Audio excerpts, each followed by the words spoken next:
It's a thrill to be here today to act as your MC for Hendrick Motorsports, traditionally the last team that we see on Media Tour on most years, and we follow suit this year. So let's introduce the principals from Hendrick Motorsports.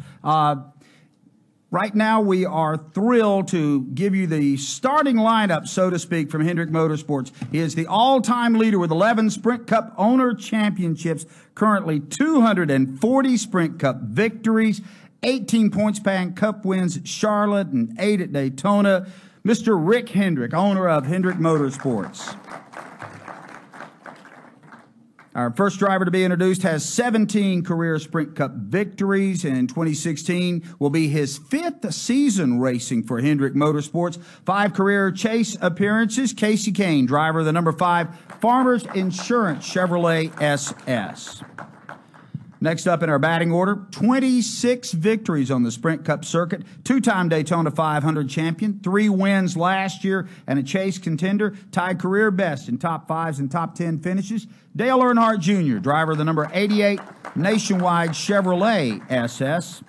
Next, brand new to the Sprint Cup lineup for Hendrick Motorsports, the 2014 NASCAR Xfinity Series champion, 2014 and 2015 Series most popular driver, and 2016 NASCAR Sprint Cup Rookie of the Year contender, Chase Elliott. He'll be driving the number 24 Napa Auto Parts Chevrolet. And finally, Jimmie Johnson, 6-time Sprint Cup champion, 74 career race victories. He has never missed the chase. Jimmie Johnson, driver of the number 48 Lowe's Chevrolet. Gentlemen, thank you very much.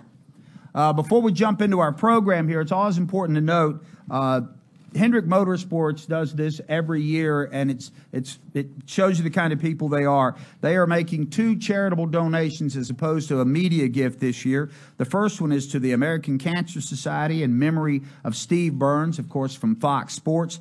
And their second donation goes to the Jeff Gordon Children's Foundation in honor of Jeff and his tireless efforts to support pediatric cancer research. So, Mr. Hendrick, let's let you start off the proceedings here with a couple of opening remarks.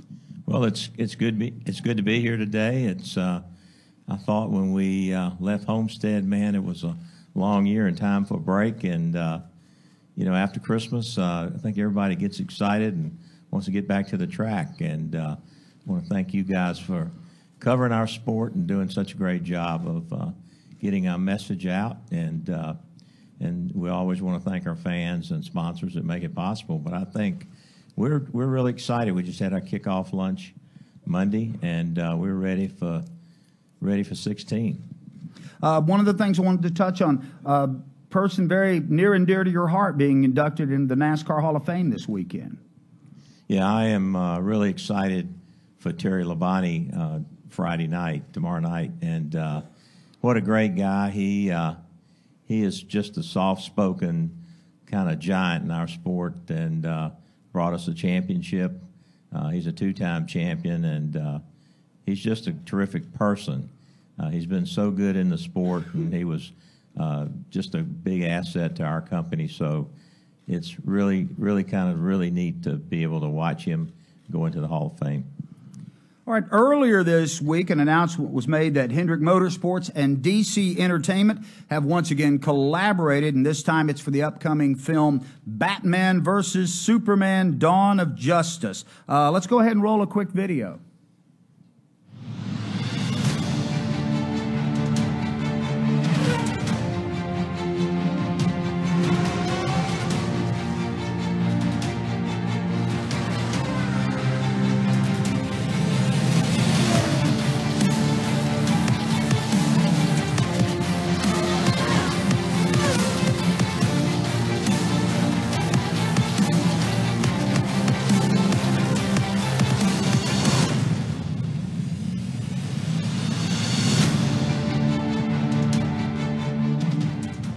course, both Jimmie and Dale Jr. will race Batman versus Superman cars at Fontana. That's going to be on March 12th. Both Lowe's and Nationwide will be doing pretty big things to amplify this partnership. Jimmie will drive the number 48 Lowe's Superman Chevrolet SS, while Dale Jr. will be behind the wheel of the number 88 Nationwide Batman car. Those two cars are replica cars, are parked outside of the NASCAR Hall of Fame if you want to get pictures or take a look for yourself. So check that out. Quick word about this. Jimmie, this is, I think, just ultimately cool to be associated with what's going to be about one of the most buzzed about movies of the year. Oops, stepping on that. Yeah, I got a short leash for some reason. But yeah, excited for it. It's going to be fun. Obviously with the two characters and Batman and Superman and their relevancy and everything around us and tying it into racing and knowing that racing is an important marketing tool for our sponsors and that the fact that big time movies going to come in and use our sport as a springboard is really cool. So excited about it, looking forward to it, and Junior and I will definitely have some fun along the way. Dale Jr., your thoughts? You're the Batman car, by the way. It's awesome. Yeah, I've had a lot of success with the Batman car. Last time at Michigan with the win.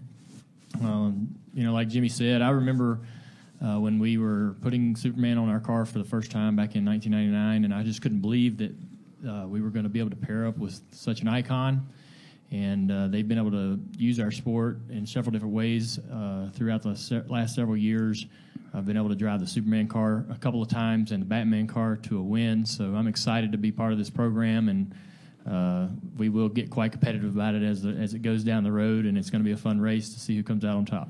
And once again, that'll be March 20th at Fontana. Kasey Kahne, you've been a busy guy. You've gone from Australia to the Chili Bowl. Have you logged enough miles during the off season? Yeah, I logged a lot. Had a great time in Australia. Went right after Christmas and raced 5 times there. Then I went to Arizona and raced a couple times, and then ended up at the Chili Bowl. So it was, I think I did 10 or 11 races in about 20 days, which was, to me, a great off season. Chase Elliott, you're here as a Sprint Cup driver, and apparently you got the obligatory Sprint Cup haircut during the off season. It's a little different look. Apparently, he told me that earlier, and I didn't really know what he was talking about. But that is true. I did get a haircut, but the hair may be back, especially from this time last year. It was pretty long, but it might come back. You never know. And I know all of you are social media savvy, and you watch the internet, and you see videos that go viral. And earlier this year, there was a video that featured one of the drivers here. Let's go ahead and roll that clip if we don't mind.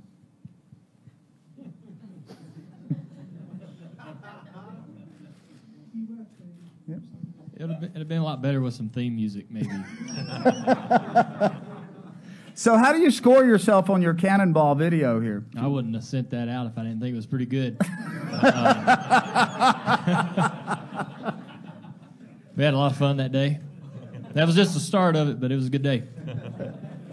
All right, very obvious. All right, we'll get a couple of quick questions here from the audience. I saw the hand go up right back there, and I cannot tell who that is. So if we can get a mic right there.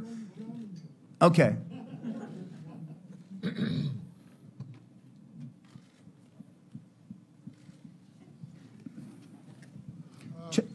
Go ahead. Monza from Germany, Rennsport Press. A question to Jimmie.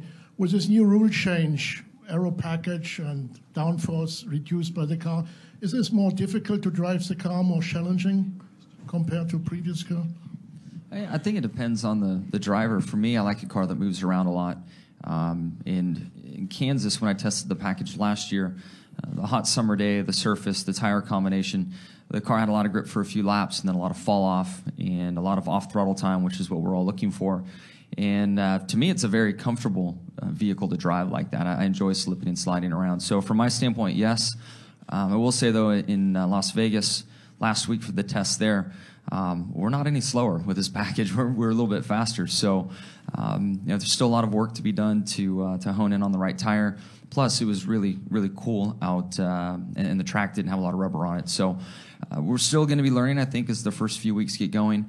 But I think all the drivers want more off-throttle time, want the cars to have fall-off, and want them to be more abusive to the tire and a little bit more difficult to drive in that respect, because we believe it'll put on better racing. Thank you very much. Chase, I understand you and Alan Gustafson have spent a lot of time, and you spent a lot of time with the 24 crew. Tell us about this getting to know you phase that you've been going through, and how have you been acclimating to the new surroundings? Yeah, it's been great, and just from the little bit of time I've spent with Alan, obviously I haven't spent a ton of time with him, but I think he's a very special leader, and haven't gone to the racetrack with him yet, but from what I've seen so far, he's been really good to work with. He manages his people the correct way, and I think that goes a long way. There's a lot of guys in our sport that can do maybe just as good of a job as the next, but I think that relationship that you have amongst your team can excel you to that next level, and I feel like he's the type of guy who can create that, and I'm excited to get to work with him. Jimmie, once again, you've had a busy offseason, as you always do, and I understand a half marathon where you won your age group and a downhill skiing event in Colorado. You've not really taken any downtime, have you? Can you elaborate about that? I don't think the boss knew about the ski racing thing. No. Yeah, it's been fun. I've stayed busy. It was slow speeds, boss. It says bunny slope here. Yeah, exactly. No, it's been fun and busy. I went and watched a lot of people ski in Colorado. I didn't get on the mountain at all. Sprint cars in Australia, you skiing in Colorado, Earnhardt jumping off the roof in Key West. What'd you do, Chase? Don't ask about me. Oops, I've enjoyed my time as MC for Hendrick Motorsports. I thought this was going to be a really good year for us. Yeah. It is. We're all in our creative spaces, fine-tuning our skills. So, other questions from the audience? Get a show of hands here. Anybody? All right, we'll move into this a little bit more. Dale Jr., 9 years with Hendrick Motorsports. Almost a full decade. Does it seem like time has gone by that quickly for you? It took a while for us to get it right. I know that. We're winning races. I'm having more fun than I've ever had driving race cars, and I got to give the company all the credit. Rick a lot of credit. There's just so many good people working there, and it's such a fun place to be. The cars are the best in the garage. The people are the best. And every time you get in it, you got all the confidence in the world that it's going to do what you want it to do. And like I say, we've had more fun in the last 2 years than I can ever remember having. And just hoping it keeps going from here. I think we got a lot of potential. Greg going into his second year with a lot more confidence. I'm excited to watch him continue to progress. We're continuing to change and adjust our team. We had guys that got promoted and moved to better opportunities, newer opportunities, and so it's a challenge every year in the off season to continue to fill those gaps. But I'm really confident Greg can do it. Kasey, can you talk a little bit about the relationship now that you have built with Keith Rodden and what you're looking forward for in 2016? Yeah, mine and Keith's relationship's been great. It's been good for a long period of time. When I first started working with Keith, I think it was 2004, and we've been, friends and worked together ever since. Last year as a crew chief, it was, the first time we had that type of relationship, and I thought it was solid. We spent the time and communicated and did the things that we needed to do, together. We need to figure out how to have a little bit more speed working together, but we've, we're just. I really like working with him. He does a great job with the guys. All the guys like working for him as well. And I think this year should be better, our second year as a crew chief together. And we lost, in my opinion, we lost a little bit when Keith left us and he went to be a crew chief. We lost a little bit on the engineering side and what we had built. So now we have that back with Keith, and we're building that engineering side back up. And I feel like it's, this season is going to be good again. Thank you. Jimmie Johnson, 15-year partnership with Lowe's. That's almost unheard of in this sport. Can you kind of reflect on that, a decade and a half with the same sponsor on the side of your car? Yeah, it's been a huge honor to drive that Lowe's car for so many weeks and so many years. Great people, people that really want to build a relationship and a partnership with myself and Hendrick Motorsports. And, internally, they use us very well also. So, proud of the relationship and look forward to many more years with them, and also very proud to have only driven for one company at the Cup level at Hendrick Motorsports. So it's been a fun run. Chase, realistically, what are you looking for out of this rookie campaign? Obviously, I would think Rookie of the Year, but beyond that, have you and your team sat down and said this would make a successful 26 campaign rookie year for you? Yeah, well, I think the first thing that we've looked at, and I think a conversation that Alan and I have had, and amongst our group and a couple of the meetings that we've been a part of, is no matter where we start, good, bad, ugly, great, fantastic, wherever it is. I think if we can start at that point and improve, I think that's how we're going to be able to achieve our goals. And I'm really confident in really that entire team. They're definitely a winning race team, and we really have no excuse if I do my part on my end to go and try to compete for some really good runs and hopefully some wins. So I think that's something to shoot for. I think it's possible, and we're going to try our best to make it happen. Dale, it's probably been a long time since you've been a rookie in this game, and you were in a fierce rookie battle yourself your first year in this. What can you tell Chase Elliott that might be helpful for him in his initial campaign, if you're giving big brother, big uncle advice or whatever? Yeah, he's got a lot of great people to go get advice from, but it's a long season, and you're going to be doing a lot of things outside the car more often. There's going to be a lot more work, responsibilities outside the car than you've had in the past. And just to be able to kind of pace yourself, not so much at the track. Obviously, you want to have all the energy and excitement you can when you're at the track and doing your job, but outside the car, make sure you got people around you that can help you pace yourself and not wear yourself down as the season goes, because it's much longer. If it's, in days, it's not really longer than the Xfinity Series that he's been running, but the job you're going to do is a little bit tougher. Did you get all that, Chase? I have. I'm trying. Yeah. Well, we've talked a lot away from here, too, and there's been a lot of great advice given, so I'm excited to have some good people to lean on there. Jimmie, with some folks, there was a perception last year that it was like a super down year, but you go back and look at the stats, the laps led, you won 4 races, and it was more circumstance that bit you guys than anything else. 5 races. 5 races. Don't take one away from me. Sorry. It was worse than I thought. Better than I thought. So can you address that? The fact you guys, you had the kind of season that a lot of teams, if they hung those numbers on the board, would go, this was a pretty good year. Yeah, I think the summer slump we had wasn't fun, and it was painful living it, and I'm sure it was painful for some to watch it.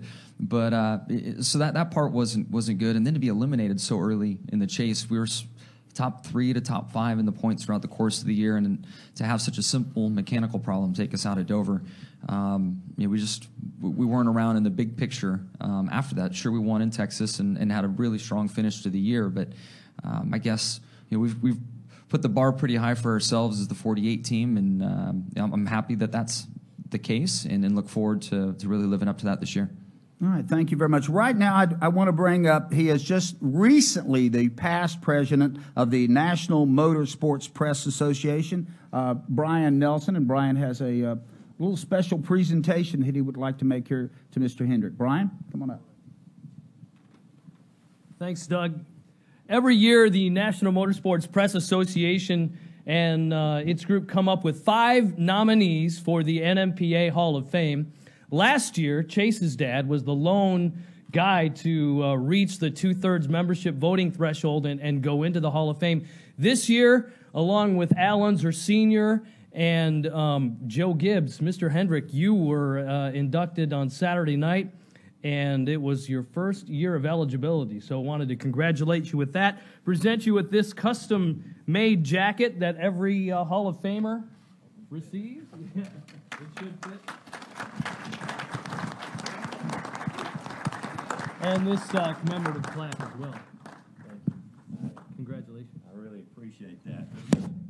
This is quite an honor, and to be inducted with Al Unser Sr. and Joe Gibbs, two of my heroes, really special. I really do appreciate that. Thank you so much, and thank the member of the press for putting me in the first year I'm eligible. But more than that, thank you for what you do for our sport and covering our sport. And I apologize I wasn't there, couldn't be there. I was with the family on vacation, but I really do appreciate it. This is very special to me. Thank you so much. Yes, sir. All right, thank you very much, Brian, and congratulations, Rick. That's an honor, very, very well deserved. Rick, while you've got the mic here, we'll close this up as we normally do with a couple of closing statements now that you've got your nice National Motorsports Press Association Hall of Fame jacket on. All right, thank you, Brian. I was really worried about this jacket fitting because when Dale won the shootout down in Daytona, and they brought this leather jacket. I think it was a small, and I got it on, and I couldn't even get it halfway around me. And then John Boy and Billy the next morning said, you need to kill a few more cows for him, him to have a jacket that fits. So, well, we're real excited. If you've been to the top of the mountain, it's hard to sit out there in Las Vegas and not be on that stage. We've got a real commitment with our organization. We've worked hard. I give all the crew chiefs and engineers and the drivers. We've never worked together any better or as much as we have toward the end of the year and in the off season. And I give them a lot of credit. And our guys are fired up. We're fired up. We know it's a tough sport. We know it's going to be a very competitive sport. But we've got some of the best talent, and they're all working together. And I don't give a, doesn't make a difference what kind of business you're in. It's all about the people, and we're stronger together. And we had 600 of us holding hands Monday morning in a big circle saying stronger together. And, I'm just real proud of the organization, proud of all the wins. But, we're looking at the windshield, not the rearview mirror at the championships we've had. We're looking forward to the championships we want this year. So I think we're ready. I'm proud of our folks and appreciate all the coverage from you guys and all the fan support. So can't wait to get to Daytona. We've had pretty good luck down there in all the plate races, so no pressure, guys, but sure like to start the season off with a win in Daytona.